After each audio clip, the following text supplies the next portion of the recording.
اگر تم نے گناہ کر کر کے، اگر تم نے ظلم کر کر کے، اگر تم نے عیاریوں مکاریاں کر کر کے گناہ کر ڈالے اور زمین و آسمان بھی بھر لیے، اپنی جانوں پر تم نے ظلم کیا، اپنی جانوں پر تم نے ظلم کیا ہے اور تم حد سے آگے بڑھ چکے ہو، لا تقنطوا من رحمت اللہ، کہہ دو اے اللہ کے بندو، اللہ کی رحمت سے نا امید مت ہو جاؤ، اللہ کی رحمت سے نا امید مت ہو، اللہ رب العالمین تمہارے گناہوں کو اب بھی معاف کر دے گا، بشرط یہ کہ تم سچے دل سے توبہ کرو، استغفار کرو۔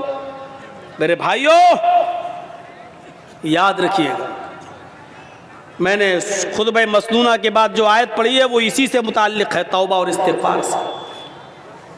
یا ایھا الذین آمنوا توبوا الی اللہ توبۃ نصوحا عسى ربکم ان یکفر عنکم سیئاتکم ویدخلکم جنات تجری من تحتها الانہار۔ اللہ رب العالمین کیا فرما رہا ہے؟ اے مسلمانوں، اے ایمانوں والو، تم اللہ سے خالص اور سچی توبہ کرو، توبو الی اللہ توبۃ نصوحا، اے ایمانوں والو تم اللہ سے خالص اور سچی توبہ کرو۔ خالص اور سچی توبہ کیا ہوتی ہے؟ توبۃ نصوحا کیا ہوتی ہے؟ توبہ کے مفہوم میں یہ تین چیزیں شامل ہیں۔ اگر کوئی آدمی اللہ سے توبہ کرتا ہے اور یہ تین چیزیں اس کی توبہ میں شامل نہیں ہیں تو وہ توبہ نہیں ہے۔ کوئی گناہ ہو گیا، اللہ توبہ توبہ توبہ توبہ توبہ، یہ توبہ نہیں ہے۔ بہت سے لوگوں کو آپ نے دیکھا ہوگا، کوئی گناہ کر بیٹھے، توبہ توبہ توبہ، یہ توبہ نہیں ہے۔ توبۃ نصوحا میں تین چیزیں شامل ہیں۔ پہلی چیز یہ ہے کہ اگر ہم سے کوئی گناہ ہو رہا ہے یا ہو گیا تو ہمیں اس پر ندامت ہو، یہ ہم کیا کر بیٹھے۔ پہلی چیز، کوئی غلطی ہم سے ہو جائے، کوئی گناہ جب ہو جائے تو اس پر پہلی چیز کیا؟ نادم ہونا، شرمندہ ہونا، یہ ہم سے کیا ہو گیا، اللہ یہ ہم سے کیا ہو گیا، پہلی چیز۔ اور دوسری چیز، جو گناہ ہم کر رہے ہیں اسی وقت اس کو چھوڑ دیں۔ مان لیجئے شراب پی رہے ہیں، 2 ہی گھونٹ پیے تھے، یہ مجھ سے کیا ہو گیا، توبہ توبہ استغفر اللہ، یہ کیا ہو گیا، یہ تو حرام چیز ہے۔ پہلی چیز شرمندگی، اور دوسری اب نہ پیئیں، فوراً چھوڑ دیں، دور کر دیں، ترک گناہ فوراً اسی وقت۔ اور تیسری چیز اس میں کیا شامل ہے؟ اے اللہ بہت بڑا جرم ہو گیا، اے اللہ میں وعدہ کرتا ہوں کہ آئندہ کبھی شراب کو ہاتھ نہیں لگاؤں گا، آئندہ کبھی میں اس گناہ کو نہیں کروں گا۔ یہ تین چیزیں سمجھ لیا نا؟ پہلی چیز شرمندگی ہو، اللہ یہ مجھ سے کیا ہو گیا۔ دوسری چیز، اس غلطی کو، اس گناہ کو فوراً چھوڑ دو، اگر کر رہے ہو تو اسی وقت ترک کر دو، اب نہ کرو، اسی وقت چھوڑ دو۔ اور تیسری چیز، آئندہ مستقبل میں، فیوچر میں پھر کبھی وہ غلطی نہ کرنے کا عزم اور ارادہ بھی پکا ہو کہ اب آئندہ ہم یہ گناہ نہیں کریں گے۔ یہ تین چیزیں جب تک ہماری توبہ میں شامل نہیں ہوں گی میرے پیارے ساتھیوں، ہماری توبہ نہیں ہوگی۔ توبہ تو ہے لیکن توبۃ نصوحا نہیں ہے۔ اللہ نے فرمایا یا ایھا الذین آمنوا توبوا الی اللہ توبۃ نصوحا، اے ایمانوں والو تم اللہ سے توبہ کرو سچی اور خالص۔ جب تم سچی اور خالص توبہ کرو گے تو عسیٰ ربکم ان یکفر عنکم سیئاتکم، تو اللہ تمہارے گناہوں کو مٹا دے گا۔ عسیٰ ربکم ان یکفر عنکم سیئاتکم، تو اللہ تمہارے گناہوں کو مٹا دے گا۔ ویدخلکم جنات تجری من تحتها الانہار، جب تم خالص اللہ سے سچی توبہ کرو گے تو اللہ تمہیں ایسی جنتوں میں داخل کر دے گا جس کے نیچے نہریں بہ رہی ہوں گی، جس کے نیچے نہریں جاری ہوں گی۔ توبہ کون کرتا ہے؟ مسلمان۔ توبہ کون کرتا ہے؟ مومن۔ کیونکہ اللہ تبارک و تعالی نے انسان کو دونوں صلاحیتیں دے کر بھیجا ہے۔ آج میں تمہیں ایک ایسی چیز بتلا رہا ہوں، اس کو اگر سمجھ لیا تو بہت کچھ سمجھ لو گے۔ اللہ نے انسان کو دونوں صلاحیتیں دے کر بھیجا ہے۔ اللہ نے انسان کو اچھے کام کرنے کی صلاحیت بھی دی ہے، اور اللہ نے انسان کو برے کام کرنے کی صلاحیت بھی دی ہے۔ انسان کو اچھے کام کرنے کی طاقت بھی دی ہے اور برے کام کرنے کی بھی طاقت دی ہے۔ اللہ نے انسان کو نیکیاں کرنے کی بھی صلاحیت دی ہے اور گناہ کی بھی صلاحیت دی ہے۔ ہاں، اور گناہ کرنے کی صلاحیت دی ہے تو گناہوں سے بچنے کی بھی صلاحیت دی ہے۔ انسان نیکیاں کر سکتا ہے تو برائی بھی کر سکتا ہے، دونوں صلاحیتیں ہیں۔ انسان برائیاں کر سکتا ہے تو برائیوں سے بچا بھی سکتا ہے اپنے آپ کو۔ یہ دونوں صلاحیتیں دے کر اللہ تعالیٰ نے انسان کو بھیجا ہے۔ یہ صلاحیت اللہ نے فرشتوں کے اندر نہیں رکھی ہے۔ اللہ نے فرشتوں کو صرف نیکیاں کرنے کی صلاحیت دی ہے، گناہ کرنے کی صلاحیت فرشتوں کے پاس نہیں ہے۔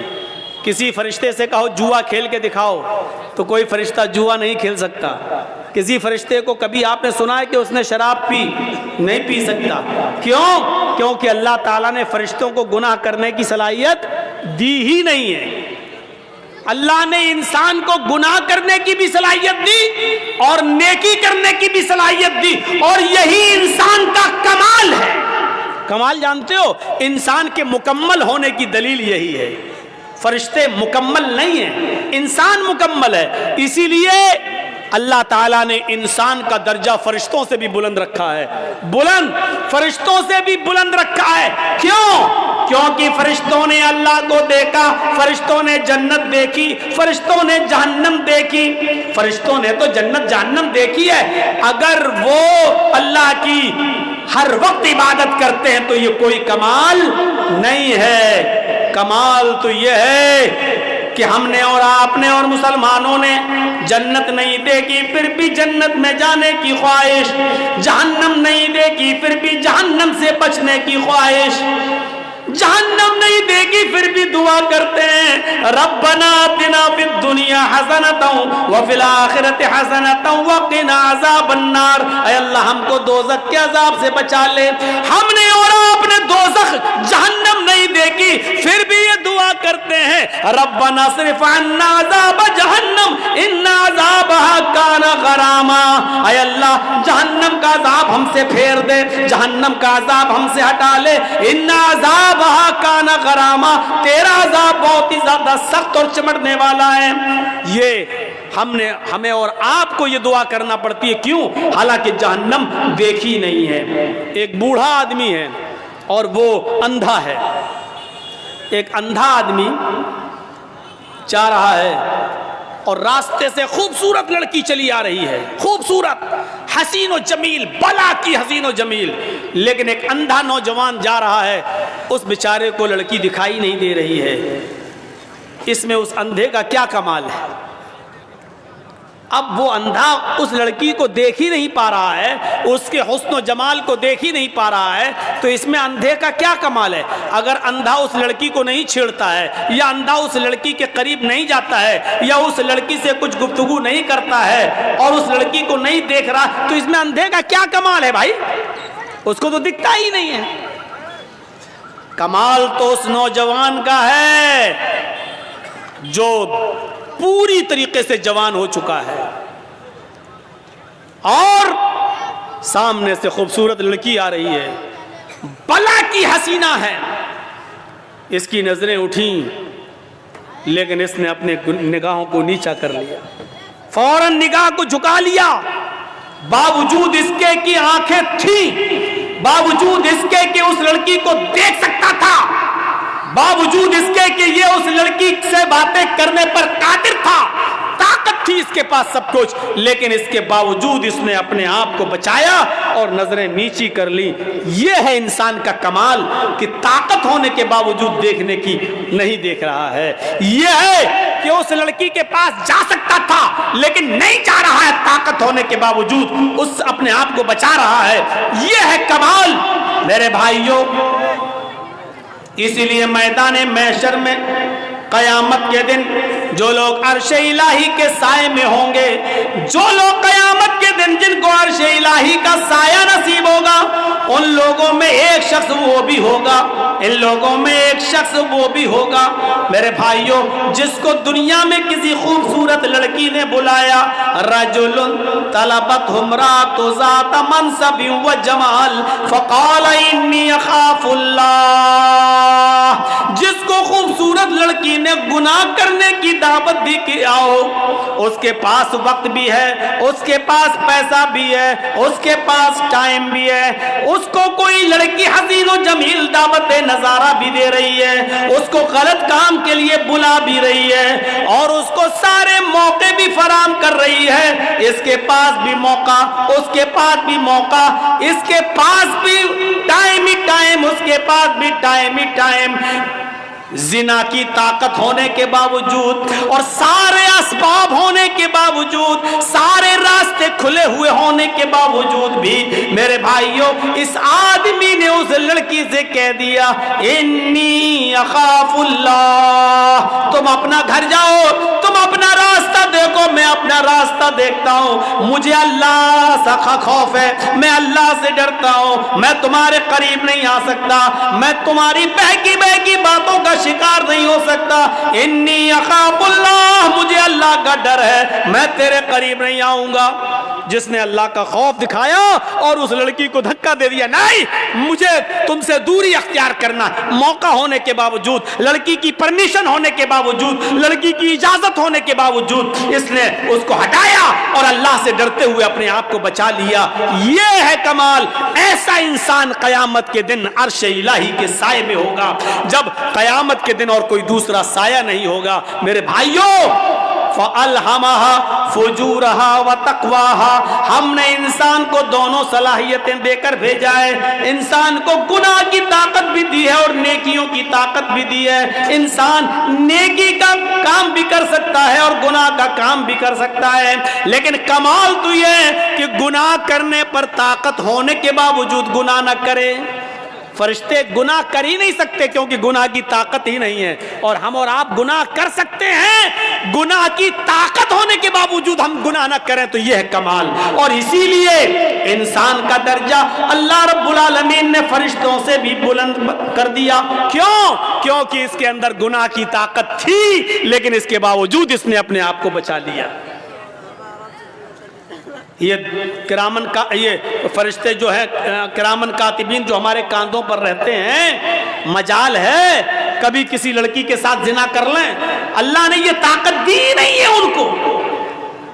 قبر میں فرشتے آتے ہیں حساب و کتاب کے لیے، منکر نکیر، مجال ہے کہ کوئی فرشتہ کسی عورت کے ساتھ زنا کر لے؟ نہیں۔ کیوں؟ اللہ نے طاقت ہی نہیں دی زنا کی۔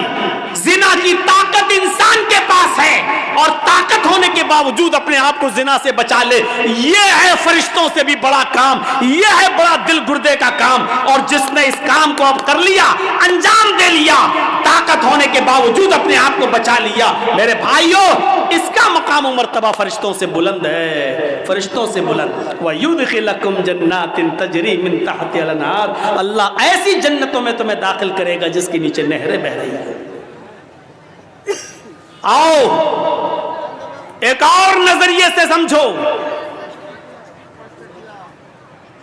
جس کے اندر گناہ کرنے کی صلاحیت نہیں تھی، یعنی فرشتے، جس مخلوق میں گناہ کرنے کی صلاحیت نہیں تھی، اللہ نے اس کو زمین کا خلیفہ بھی نہیں بنایا، اور جن لوگوں میں گناہ کرنے کی صلاحیت تھی اللہ نے ان کو خلیفۃ الارض بنا دیا، یعنی انسان کو، آدم کو خلیفۃ الارض، زمین کا خلیفہ بنایا۔ کیوں؟ اور دیکھیے گناہ کرنے کی پریکٹس کیسے ڈالی گئی، گناہ ایک خطا کرائی گئی حضرت آدم علیہ السلام سے۔ آج ہماری بات کو تھوڑا سا دوسرے حساب سے سنیے گا، آدم علیہ السلام کا پہلے پتلا بنایا، پھر اس میں روح ڈالی، پھر ان کو جنت میں داخل کیا، پھر ان کی پسلی سے حوا کو بنایا اور حوا کو بھی ان کے ساتھ جنت میں داخل کر دیا اور کہا کلو وشربو، خوب کھاؤ پیو جنت کے اندر. اور ایک آرڈر دے دیا اللہ نے کہ فلا تقربا هذه الشجرة، اے آدم اور اے حوا تم دونوں اس درخت کے پاس مت جانا، بس اس درخت کے قریب مت جانا. اے آدم و حوا تم دونوں اس درخت کے قریب مت جانا بس.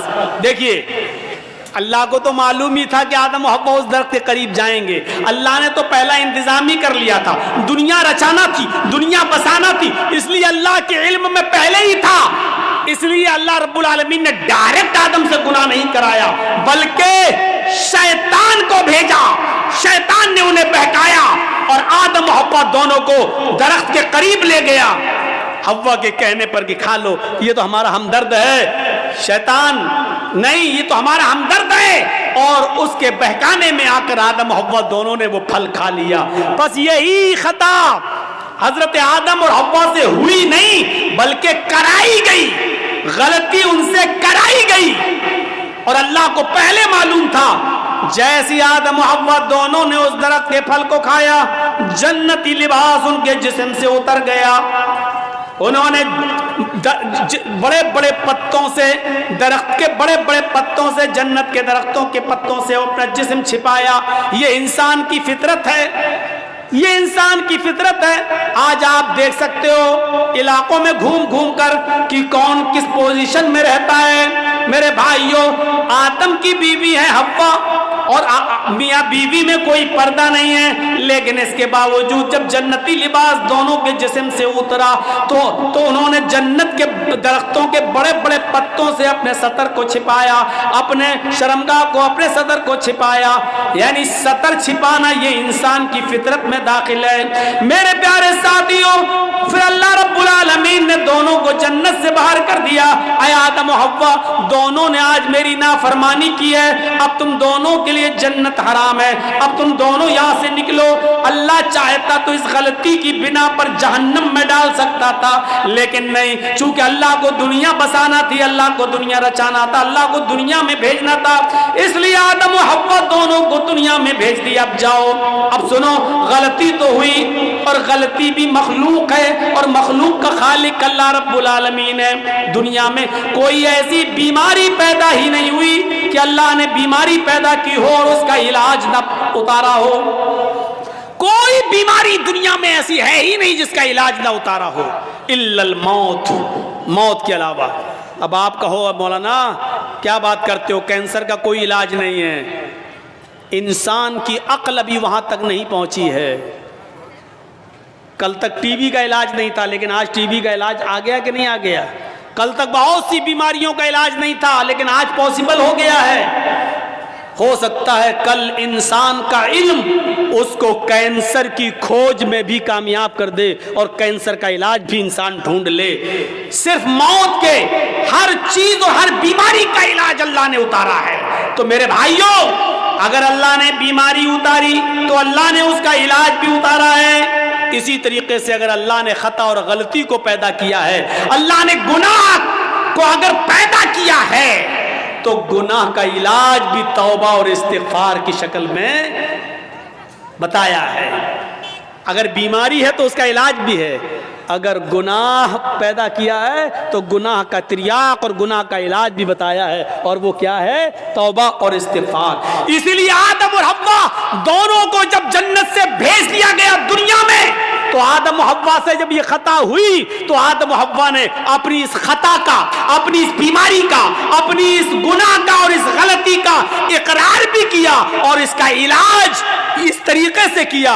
ربنا ظلمنا انفسنا وَإِن لَّمْ تَغْفِرْ لَنَا وَتَرْحَمْنَا لَنَكُونَنَّ مِنَ الْخَاسِرِينَ. حضرت یونس علیہ السلام سے اللہ نے فرمایا تمہیں جانا نہیں ہے، تمہیں اپنی بستی میں رہ کر دعوت و تبلیغ کرنا ہے. یونس نہیں مانے، اللہ کی مرضی کے بغیر، اللہ کے حکم کے بغیر چل دیے. ایک خطا کی، ایک غلطی کی، اللہ نے ان کو سمندر میں، کشتی میں اسے پلٹوا دیا، مچھلی نے ان کو نگل مان لیا یونس علیہ السلام سے خطا ہوئی, یونس علیہ السلام سے غلطی ہوئی, اللہ کا حکم نہیں مانا, اب اس غلطی کے اقرار بھی کر رہے ہیں اور اس غلطی کا علاج توبہ کی شکل میں, استغفار کی شکل میں کر رہے ہیں. لا الہ الا انت سبحانک انی کنت من الظالمین. اگر غلطی ہے, گناہ اللہ نے پیدا کیا ہے تو اس کا علاج بھی پیدا کیا ہے, اور اس کا علاج کیا ہے؟ توبہ اور استغفار. حضرت آدم سے غلطی ہوئی, جنت سے نکالے گئے اور دنیا میں آئے تو کیا کہا؟ ربنا ظلمنا انفسنا وان لم تغفر لنا وترحمنا لنکونن من الخاسرین. اے ہمارے پروردگار, ہم دونوں نے اپنے آپ پر بہت بڑا ظلم کیا ہے, اگر تو نے ہماری مغفرت نہ فرمائی اور ہم پر رحم نہ فرمایا, لا نکونن من الخاسرین, تو ہم نقصان اٹھانے والوں میں سے ہو جائیں گے, ہم بہت زیادہ نقصان اٹھانے والوں میں سے ہو جائیں گے. اور اسی وجہ سے دیکھیے, آپ دیکھیے کیسا جواب, ترکی بترکی جواب. ادھر اللہ رب العالمین شیطان کو بھی بھگا رہا ہے, رامدہ درگاہ کر رہا ہے. اے شیطان, اے ابلیس, ہم نے کہا تھا آدم کو سجدہ کر, فسجدوا الا ابلیس, سارے فرشتوں نے آدم کو سجدہ کیا سوائے ابلیس کے. ابا, انکار کر دیا, واستکبر, اور تکبر میں آ گیا. اے ابلیس, ہماری نافرمانی کرنے کے عوض تجھے بھی نکالا جا رہا ہے, راندہ درگاہ کیا جا رہا ہے. تو جانتے ہو ابلیس نے کیا کہا تھا, جانتے ہو شیطان نے کیا کہا تھا؟ جب شیطان کو نکالا گیا, اللہ نے راندہ درگاہ کیا, تو شیطان نے چیلنج دیتے ہوئے کہا تھا اللہ سے کہ اے اللہ الہ العالمین, ہم نے آدم کو سجدہ نہیں کیا, تجھے تو سجدہ کرتا تھا, تیری عبادت تو کرتا تھا, میں نے آدم کو سجدہ نہیں کیا. وہ مٹی سے پیدا ہے, میں آگ سے, میں اپنے سے کمتر مخلوق کے سامنے نہیں جھکا. ارے میں نے آدم کو سجدہ نہیں کیا تو مجھے نکال رہا ہے, جبکہ میں تجھے سجدہ کرتا تھا.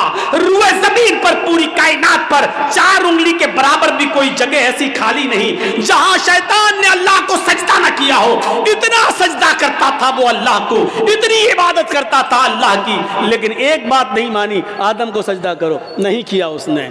ارے ہم تو کتنی نافرمانی کرتے ہیں اللہ کی, اور اتنی عبادتیں بھی نہیں ہماری. ہم اپنا انجام سوچیں, اپنے بارے میں ذرا غور کریں. شیطان نے تو چپے چپے پر سجدہ کیا تھا, 4 انگلی کے برابر بھی کوئی جگہ ایسی نہیں جہاں شیطان نے سجدہ نہ کیا ہو, ہر جگہ سجدہ. لیکن اللہ نے کہا آدم کو سجدہ کرو, نہیں مانی اس کی بات. نہیں اللہ, میں مٹی سے, آگ سے, اور وہ مٹی سے, آگ مٹی کے سامنے جھکے گی. اللہ نے کہا نکلو. اور جب نکالا گیا تو کیا کہا اس نے چیلنج دیتے ہوئے, قسم ہے مجھے اپنے تکبر کی, اے اللہ الہ العالمین, آدم کی وجہ سے تو مجھے نکال رہا ہے نا, آدم کی وجہ سے تو مجھے نکال رہا ہے نا, میں آخری سانس تک تیرے بندے آدم اور آدم کی اولاد سے گناہ کے کام کراتا رہوں گا. دنیا میں بھی میں ان سے گناہ کے کام کراتا رہوں گا. ہم تیرے بندے آدم سے اور آدم کی اولاد سے آخری سانس تک ان سے غلط کام کراتا رہوں گا, اور ان کو گناہوں کی دلدل میں ڈال کر آخری سانس تک ان سے گناہ کے کام کرا کر ان کو آخری دم تک ان سے گناہ کراتا رہوں گا, اور اسی گناہ پر ان کو وہ موت آئے گی, اور اپنے ساتھ لے کر ہم ان کو جہنم میں جائیں گے. اے اللہ, قسم ہے مجھے اپنے تکبر کی کہ میں تیرے بندے آدم اور آدم کی اولاد سے آخری سانس تک گناہ کراتا رہوں گا, اور ان کو قیامت کے دن اپنے ساتھ جہنم میں لے جاؤں گا.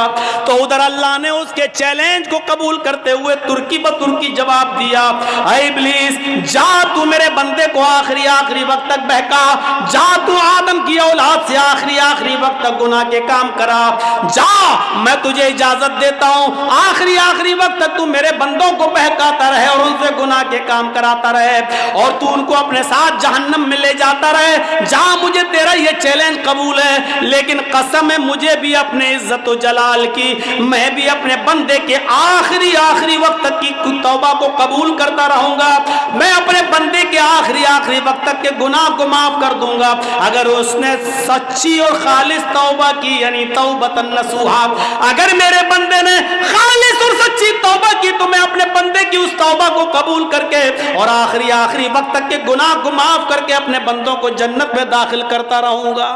تو آخری سانس تک گناہ کراتا رہے گا، میں آخری سانس تک اپنے بندے کی توبہ کو قبول کرتا رہوں گا۔ تو آخری سانس تک جہنم میں لے جانے کی کوشش میں رہے گا، میں آخری سانس تک اپنے بندے کو بخش کر جنت میں داخل کرنے کی کرتا رہوں گا۔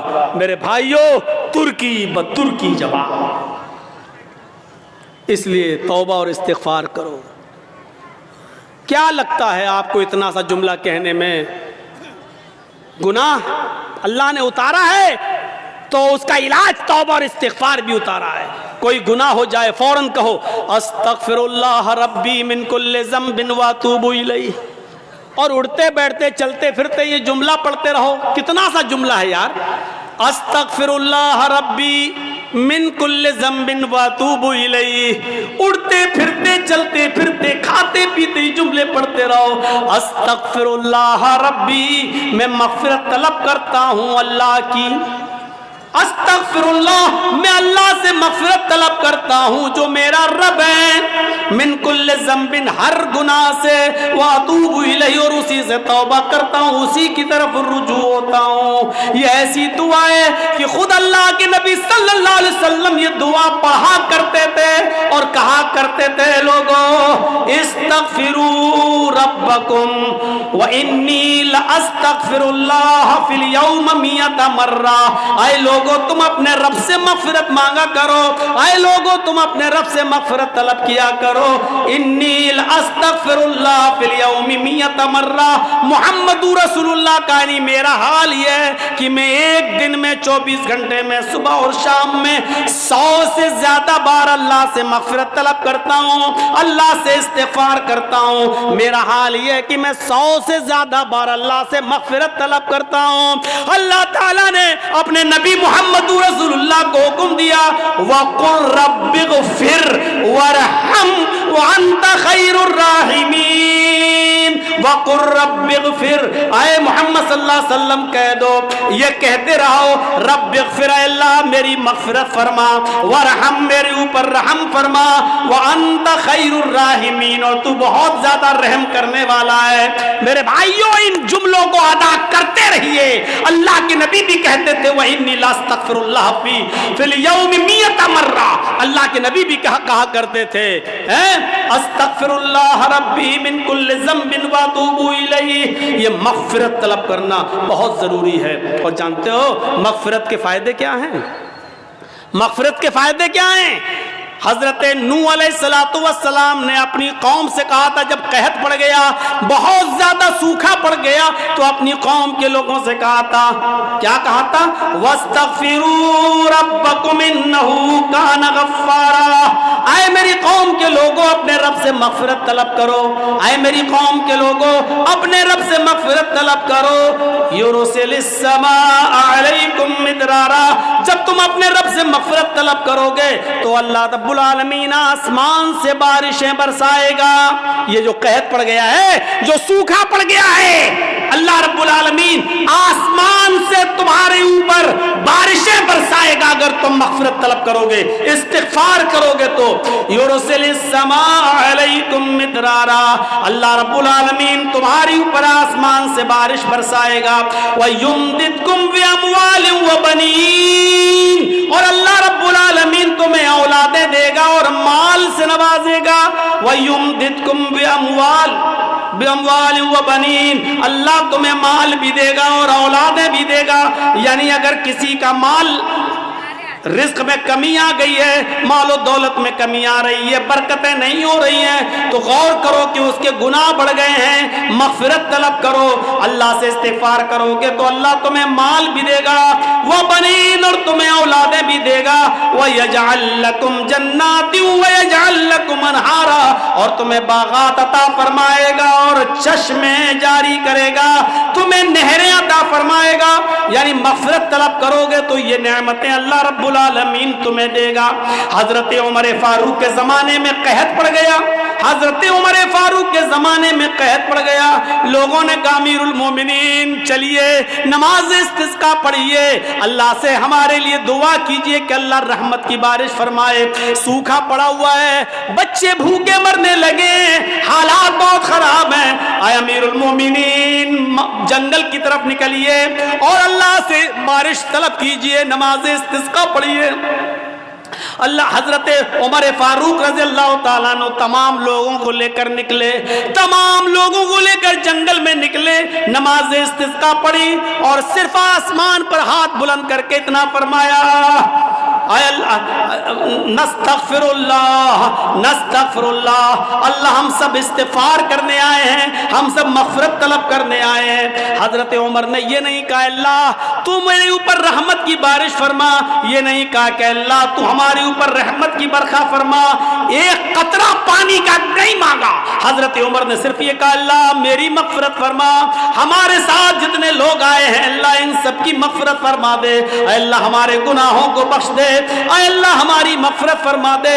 اتنی دعا مانگی اور لوٹ کے واپس چلے آئے، جب اپنے گھر پہ آئے تو تمام لوگوں نے گھر گھیر لیا، حضرت عمر باہر نکلے، لوگوں نے کہا امیر المومنین یہ کیا ہو گیا آپ کو، آپ جنگل میں ہم سب کو لے کر نکلے، ہم نے سوچا نماز استسقاء کے بعد آپ اللہ سے دعا کریں گے کہ اللہ ہمارے اوپر رحمت کی بارش فرمائے، آپ نے بارش کے لیے ایک لفظ بھی اللہ سے نہیں مانگا، آپ نے ایک قطرہ پانی بھی اللہ سے دعا نہیں کی، اور آپ مغفرت کی دعا کر کے چلے آئے۔ فرمایا اے لوگوں کیا تم نے یہ نہیں پڑھا وَاسْتَغْفِرُوا رَبَّكُمْ إِنَّهُ كَانَ غَفَّارًا، اپنے رب سے مغفرت طلب کرو، وہ بہت ہی زیادہ بخشنے والا ہے۔ يُرْسِلِ السَّمَاءَ عَلَيْكُمْ مِدْرَارًا، جب مغفرت طلب کرو گے تو اللہ آسمانوں سے موسلا دھار بارش برسائے گا۔ لوگوں میں نے بارش نہیں مانگی ہے، لیکن بارش جن گناہوں کی وجہ سے رکتی ہے، میں نے مغفرت کی دعا کر کے مغفرت طلب کر کے آسمان کے ان دروازوں کو جھنجھوڑ دیا ہے، آسمان کے ان دروازوں میں سوراخ کر دیا ہے، آسمان کے ان دروازوں میں چھید کر دیے ہیں جہاں سے بارش آتی ہے، ہم نے مغفرت طلب کر کے آسمان کے دروازوں کو ہلا دیا ہے، انتظار کرو انشاءاللہ بارش کے قطرے آنے والے ہیں۔ ایک دن گزرا تھا کہ پھر موسلا دھار بارش ہوتی ہے۔ میرے بھائیوں جن گناہوں کی وجہ سے بارش رکتی ہے، اور بارش جب نہ ہوا کرے تو سمجھ جاؤ کہ ہمارے گناہوں کی وجہ سے بارش رکی ہوئی ہے۔ جن کو اللہ نے اولاد نہیں دی سمجھ لو کہ ہمارے گناہوں کی وجہ سے اللہ نے ہمیں اولاد نہیں دی ہے۔ جن کے مال و دولت میں کمی واقع ہو رہی ہے وہ سمجھ لے کہ ہمارے گناہوں کی وجہ سے ایسا ہو رہا ہے۔ فرمایا وَيُمْدِدْكُمْ بِأَمْوَالٍ وَبَنِينَ، اگر تم اللہ سے مغفرت طلب کرو گے تو اللہ مال بھی تمہیں دے گا اور اولادیں بھی دے گا، آسمان سے موسلا دھار بارش بھی برسائے گا، اور تمہیں باغات بھی دے گا اور نہریں بھی دے گا، یعنی کنویں، پانی، چشمہ، اور کھیتی باڑی، اناج، غلہ، پھل فروٹ، یہ ساری چیزیں تمہیں کب دے گا؟ جب تم مغفرت کی دعا کرو گے۔ تو میرے پیارے ساتھیوں یہ مغفرت کا معاملہ ہے، اس لیے میں نے کہا یا ایھا الذین آمنوا توبوا الی اللہ توبۃ نصوحا، ایمان والو اللہ رب العالمین سے سچی اور خالص توبہ کرو۔ لیکن یہ ساری نعمتیں ہمیں تبھی ملیں گی جب ہم خالص اور سچی توبہ کریں گے۔ اپنے معاشرے کی اصلاح کرو، اور اب گناہ بار بار مت کرو، گناہوں پر نادم ہونا سیکھو۔ اور دیکھیے آج کے اس اوریانیت کے دور میں، کل میں نے جس کی طرف اشارہ کیا تھا میرے بھائیوں، آج ان تمام گناہوں کی وجہ سے آج اللہ کی نعمتیں ہم سے چھین لی جاتی ہیں، اور اس طریقے کا سبق حاصل کرنا چاہیے ہر جلسے والوں کو بھی، جس طریقے سے میں نے کل بھی اشارہ کیا تھا۔ آج جلسوں میں بھی بڑے عجیب و غریب آپ جائیے، اب کل میں جا رہا ہوں کٹیہار کی سرزمین پر، دیکھیے گا کیسا خلط ملط ہوگا، میلہ لگے گا، مرد اور عورتوں کی بھیڑ لگے گی، اور جب لاسٹ میں میری تقریر ہوگی تب جا کر سب اکٹھا ہو جائیں گے، اور اس سے پہلے مارکیٹنگ ہوگی، شاپنگ ہوگی، جلسوں میں بدنظمی ہوگی، مرد و عورتوں کا اختلاط ہوگا۔ میرے بھائیوں، یہ بڑی اچھی چیز ہے جو ہمیں نیما کے جلسے میں دیکھنے کو ملتی ہے کہ اللہ کا شکر ہے کہ یہاں کے لوگ اس طریقے کا انتظام کرتے ہیں کہ مردوں کا عورتوں کے ساتھ اور عورتوں کا مردوں کے ساتھ اختلاط نہ ہونے پائے، اور دکانوں پر عورتیں نہ آئیں، اس طریقے کا انتظام کرتے ہیں، اور یہ بہت بڑی چیز ہے۔ بہت سے دکان والے بیچارے لڑتے بھی ہیں کہ آپ کیوں لیڈیز کو روک رہے ہیں، کیوں نہیں آنے دیتے ہیں ہماری دکان پر، ہم چند روپیہ کمانے کے لیے۔ میرے بھائیوں، آج جلسے والوں نے بھی جلسے دوسری سرزمینوں پر اسی لیے کرنا شروع کیا، لوگوں نے ان کو مشورے دیے، بھائی میلے ٹھیلے بند کرو، تو جانتے ہو کیا کہتے ہیں، اگر میلہ نہیں لگائیں گے تو بھیڑ نہیں ہوگی، اور بھیڑ نہیں ہوگی تو عورتیں نہیں آئیں گی، اور عورتیں نہیں آئیں گی تو ہمارے جلسے میں چندہ نہیں ہوگا۔ یعنی ان کو جلسے کا مقصد دین کا، دینداری نہیں ہے۔ اور اس آدمی نے، رکشہ چلانے والے نے دال اور روٹی کھانا شروع کر دیا۔ میرے بھائیوں، پوری زندگی اس کے سامنے چیخنے کی ضرورت نہیں پڑی، اور لمبی چوڑی تقریر کی ضرورت نہیں پڑی۔ اس کی بیوی نے صرف اس کو ایک حدیث سنائی، اللہ کے نبی کی زندگی کا ایک معمول بتایا اور آپ کی زندگی کے حالات بتائے، اس آدمی نے کھانا شروع کر دیا۔ میرے بھائیوں، اگر ہمیں عمل کرنا ہو تو کسی مولانا کی ایک بات کافی ہے ہماری زندگی میں، ہمارے دل کو اثر کرنے کے لیے اور ہماری زندگی میں عمل کرنے کے لیے۔ اور اگر ہمیں عمل نہ کرنا ہو تو پوری زندگی خطبے دیتے رہو، پوری زندگی جلسے کرتے رہو، پوری زندگی تقریریں کرتے رہو، کوئی اثر نہیں پڑے گا۔ خود اگر مجھ سے کوئی پوچھے تو تقریباً 24-25 سال کا عرصہ تو ہو چکا ہے۔ میرے بھائیوں، جلسوں میں، جلوسوں میں اور تقریریں کرتے ہوئے آپ اندازہ لگا سکتے ہیں کہ پوری زندگی تقریریں کرتے ہوئے گزر گئی ہے۔ اب آپ اندازہ لگائیے کہ کیا اثرات مرتب ہوئے ہماری زندگی پر، کیا فرق پڑا ہماری زندگی پر۔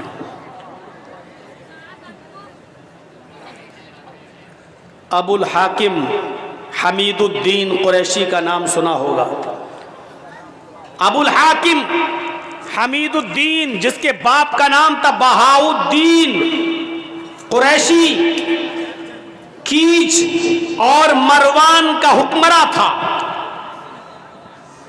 کیچ اور مروان کا حاکم گزرا، بادشاہ تھا، حاکم وقت تھا، اور 21 سال تک اس نے بڑی شاندار حکومت چلائی ہے۔ اپنے باپ بہاؤالدین کے مرنے کے بعد ابو الحاکم حمید الدین کو جب حاکم بنایا گیا تو 21 سال تک حکومت چلائی ہے۔ بیچوں بیچ شہر میں، کیچ میں یا مروان میں، اس کا ایک عالی شان باغ تھا، گارڈن۔ اس باغ کے اندر یہ کبھی کبھی چہل قدمی کے لیے جایا کرتا تھا ابو الحاکم حمید الدین، اور وہاں تھوڑی دیر آرام کیا کرتا تھا۔ اس باغ کی دیکھ ریکھ کے لیے اس نے ایک لونڈی، ایک خادمہ کو رکھ لیا تھا۔ اس لونڈی کا کام یہ تھا کہ باغ میں پانی مارتی اور اپنے حاکم کے لیے، اپنے مالک کے لیے، اپنے آقا کے لیے بستر کو بچھا دیتی تھی تاکہ وہ آئیں گے اور یہاں آرام کریں گے۔